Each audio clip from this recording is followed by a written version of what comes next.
এখন আমরা যারা তাওহীদ ধারণ করব, তাওহীদের আমল করব, তাওহীদের প্রচার করব, আমরা যদি মনে করি যে আমাদের এই পথটা খুব মসৃণ হবে, একদম রেড কার্পেট বিছানো থাকবে, এটা সবচেয়ে বড় ধোঁকা আপনার জীবনে।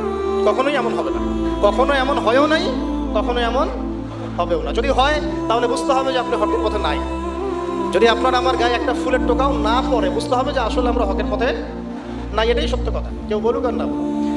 এই যে ইমাম ইবনে তাইমিয়া রাহিমাহুল্লাহর কথা আমরা বলি, নাম শুনেছেন কিনা? তার উপর যে পরিমাণ নির্যাতন এসেছে এটা আপনি কল্পনা করতে পারবেন না। আর আজকে আমি তারই আকীদা, তার আদর্শের কথা বলছি সমাজে, বাট আমার গায়ে একটা ফুলের টোকাও পড়ে না। তার কোনটা প্রকৃত আর কোনটা কথিত বুঝতে হবে। আবু হানিফা রাহিমাহুল্লাহ বরেণ্য ইমামদের চারজনের একজন। তার তো টাকা পয়সার অভাব ছিল না, খ্যাতির অভাব ছিল না। নিজের টাকা পয়সা খরচ করে বোর্ড গঠন করেছেন, ফতোয়া বিভাগ, অসামান্য খেদমত ইসলামের জন্য। তারপরও শেষ বয়সে তাকে জেলখানায় বিষ প্রয়োগে হত্যা করা হয়েছে।